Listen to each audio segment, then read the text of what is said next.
Bismillahirrahmanirrahim. Assalamualaikum warahmatullahi wabarakatuh. Perkenalkan, nama saya Syur Triana dari Program Studi Manajemen Fakultas Ekonomi dan Bisnis Universitas Buana Perjuangan Karawang.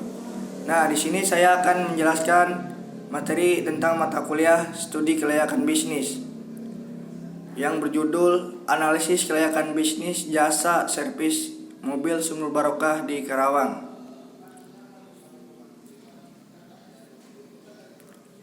Latar belakang. Bengkel atau lokarya adalah sebuah bangunan yang menyediakan ruang dan peralatan untuk melakukan konstruksi atau manufaktur. Sedangkan perbengkelan adalah pengetahuan dan keterampilan tentang peralatan dan metode untuk membentuk, mengubah bentuk, merakit ataupun memperbaiki suatu benda menjadi bentuk yang baru atau kondisi yang baik secara manfaat maupun estetika. Nah, profil perusahaan. Nama perusahaan Sumber Barokah Speed. Pemilik perusahaan Syur Triana. Jenis usaha jasa. Jumlah karyawan ada 12 orang. Kemudian kegiatan usahanya memperbaiki kerusakan kendaraan roda 4. Alamat usaha Jalan Raya Rengas Dengklok, kilometer 78, Kecamatan Rengas Dengklok, Kabupaten Karawang. Nah, jam operasional perusahaan kami dari jam 8 pagi sampai jam 5 sore. Nomor telepon 021 567 2558. Alamat email sumberbarokahspeed@gmail.com. Visi dan misi. Visi, menjadikan kendaraan Anda seperti baru. Misi, membuat kendaraan lebih bertenaga dan handal dalam segala medan. Tujuan, membuka lapangan pekerjaan dan menjadikan servis lokal yang berkualitas internasional. Nah, ini kajian aspek legal bisnisnya. Jenis perusahaannya perusahaan jasa, akte notarisna AHU 187 AH 0809 tahun 2020. Izin usahana ada surat izin tempat usaha, NPWP, surat izin atau SIUP. Modal dasar dari perusahaan kita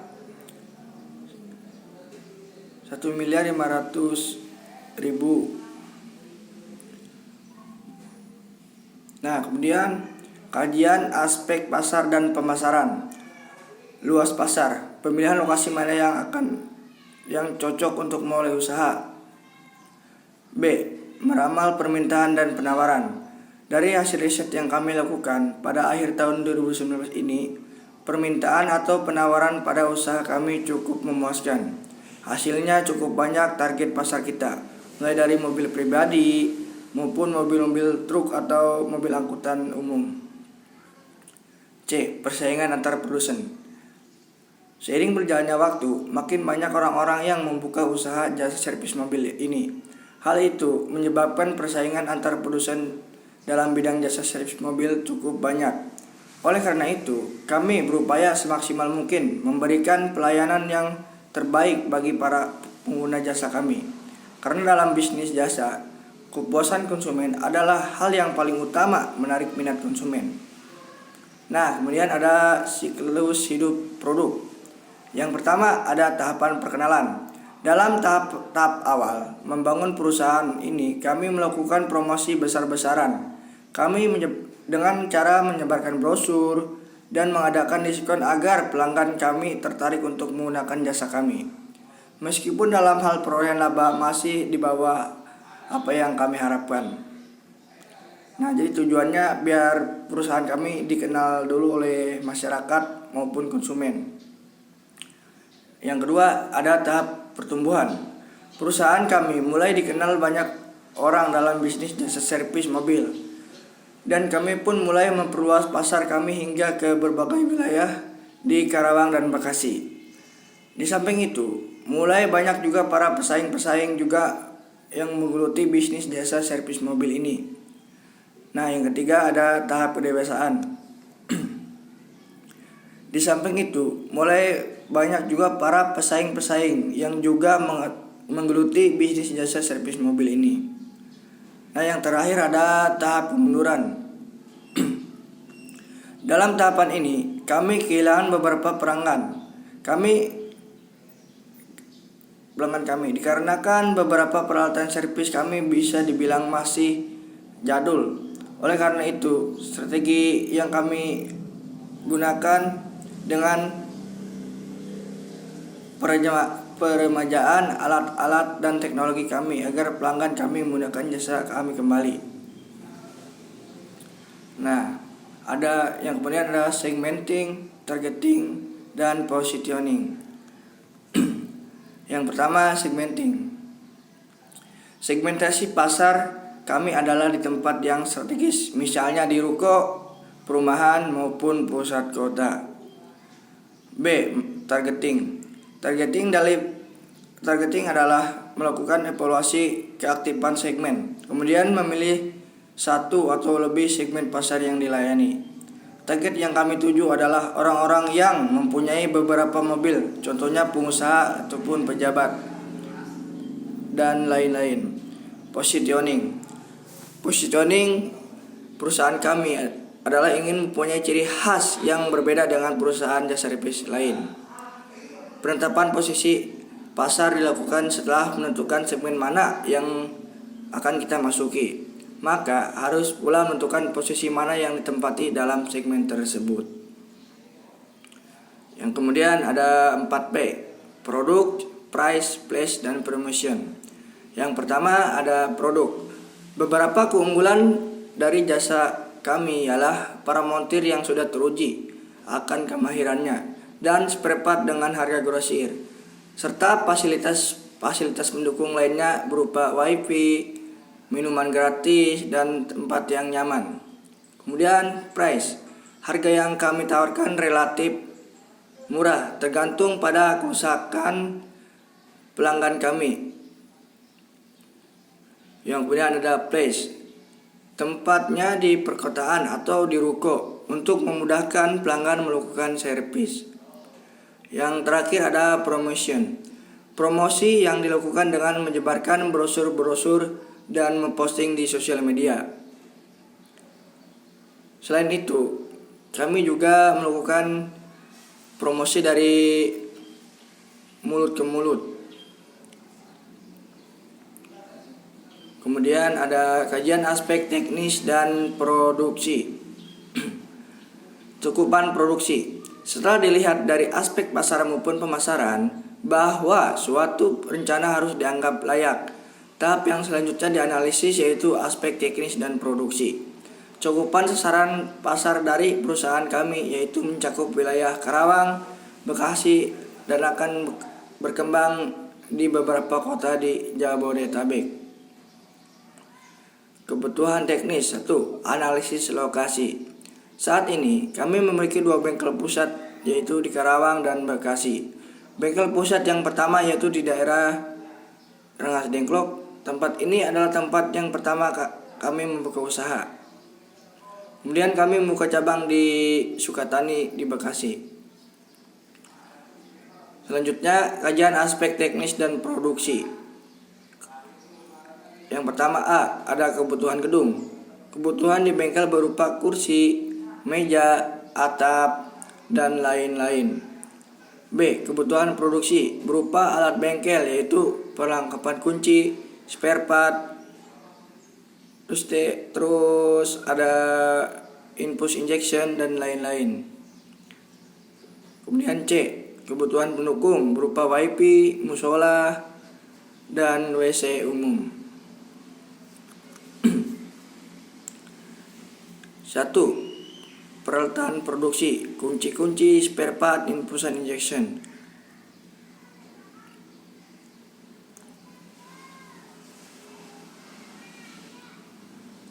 Selanjutnya ada kajian aspek finansial. Nah, ini perhitungan yang kami peroleh. Yang pertama ada estimasi modal, biaya tetap. Gedung jumlahnya ada 1 dengan kurang lebih 500 juta rupiah. AC 2 unit kurang lebih 2.300.000. Jadi total 4.600.000. Kemudian meja 2 unit 400.000, jadi total 800.000. Kursi ada 4 unit dengan harga 200.000, jadi totalnya 800.000. Nah, keseluruhan dari biaya tetap adalah 520.600.000. Kemudian biaya operasional yang mencakup yang pertama alat servis, semua alat servis dengan total 100 juta rupiah. Kemudian infusion injection ada 4 unit dengan harga per unitnya 1.500.000 rupiah. Jadi total 6 juta. Nah, total dari biaya operasional adalah 106 juta. Yang terakhir ada biaya variabel. Nah, biaya variabel menyangkut gaji karyawan.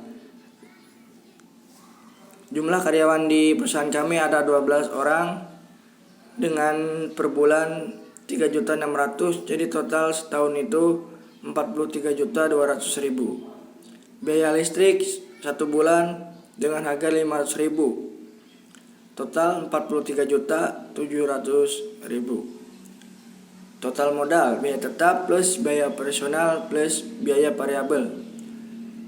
Jadi total keseluruhannya adalah 670.300.000. Ya, yang terakhir ada pendapatan bruto. Perkiraan pelanggan per hari 20 pelanggan. Pendapatan per hari 20 pelanggan dikali 500.000, jumlahnya 10 juta rupiah. Perkiraan laba bruto sebulan 10 juta rupiah dikali 30, nah hasilnya 300 juta rupiah. Perkiraan laba bruto setahun 300 juta rupiah dikali 12, jadi hasilnya 3.600.000.000. Biaya operasional alat servis dengan harga 100 juta rupiah. Gaji karyawan 43.200.000 rupiah. Listrik 500.000 rupiah. Infusion injection 600 juta rupiah. Jadi totalnya adalah 149.700.000 rupiah. Perkiraan pendapatan bersih, pendapatan kotor 3.600.000 rupiah.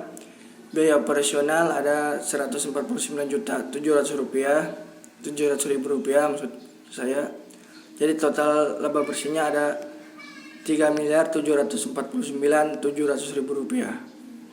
Kesimpulan dari makalah ini adalah kesimpulan dari PowerPoint ini, kita dapat memahami cara mengelola perusahaan dan mengembangkan perusahaan dengan strategi dari perhitungan yang matang. Tidak hanya itu, memulai bisnis juga membutuhkan kejujuran dalam berwirausaha. Nah, ini testimoni dari teman-teman saya dari yang pertama dari Cikamlina Sukmana, kemudian dari Nadila Nanda Lestari, selanjutnya dari Peri Mukti, kemudian dari Rapi Ajis, dan yang terakhir dari Nisa Apriliana. Nah, sekian presentasi dari saya, kurang lebihnya mohon maaf. Wabillahi taufiq wal hidayah. Wassalamualaikum warahmatullahi wabarakatuh.